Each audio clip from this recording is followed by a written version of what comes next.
Мэдлэг түгээх ажлын байр аяны хүрээнд Эрдэнэ цогцлбор дээд сургуулиас цалинтай чөлөөг хэрхэн авах талаар танилцуулж байна.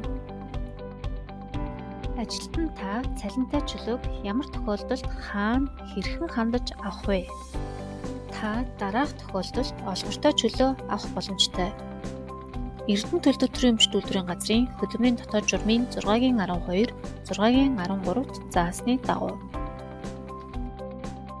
6-гийн 12. Үйлдвэрийн газар бүтцийн нэгжийг төлөөлж урлаг спортын тэмцээн уралдаанд оролцох тохиолдолд тухайн салбарын холбогдох байгууллагын албан бичгийг үндэслэж бүтцийн нэгжийн удирдлагын санал харгалзан олгортой чөлөө олгож болно.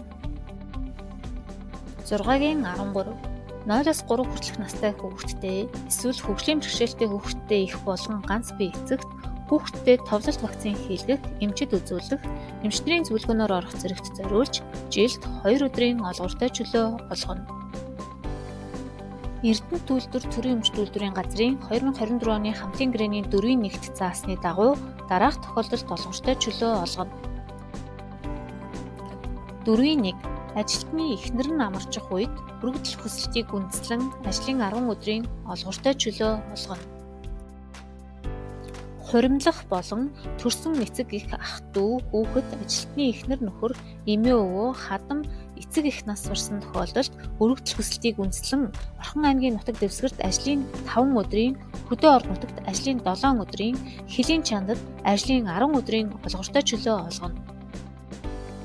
Төлдөв төрийн өмчт үйлдвэрийн газрын 2024 оны хамтын гэрээний 4-3, 4-5, 4-6 заасны дагуу дараах тохиолдолд олгортой чөлөө олгоно. 4-3. Бүтцийн нэгжийн захиалга батлагдсан төлөвлөгөөний дагуу боловсролын зэрэг олгох сургалтанд хамрагдах шалгалт өгөхөд холбогдох баримтыг үндэслэн үндсэн цалинтай тэмцэх хэмжээний олгортой чөлөө унааны зардлыг журмын дагуу олгоно. 4-5. Үйлдвэр шинийн эвлийн удирдах шатны хурал семинар, сургалт уулзалт зөвлөгөөнд оролцох бол ажлын 5 хүртэлх өдрийн үндсэн цалинтай тэмцэх хэмжээний олгортой чөлөө олгоно. 4-6. Хамт олноо манлайлан ажилласан тэргүүний ажилтан мэргэжилтнүүдийг гадаад дотоодын түүхэн дурсгалт болон байгалийн үзэгдлэнт газруудаар аялуулахад үндсэн цалинтай тэмцэх хэмжээний олгортой чөлөө олгоно. Олгортой чөлөө авахд шаардлагатай нотлох баримтуудыг бүрдүүлж хувийн өргөдөл хүсэлтэд хавсаргана. 1-р алхам.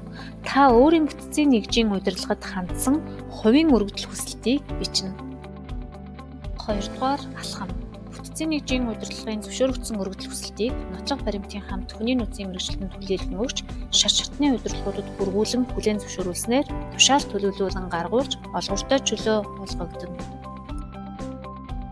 Хэрвээ та Эрдэнэ цогцлбор дээд сургуульд ажилладаг бол сургуулиас өөр ажлын байршилд ажиллахдаа дараах маягтыг үйлсэн байх ёстойг анхаарна уу?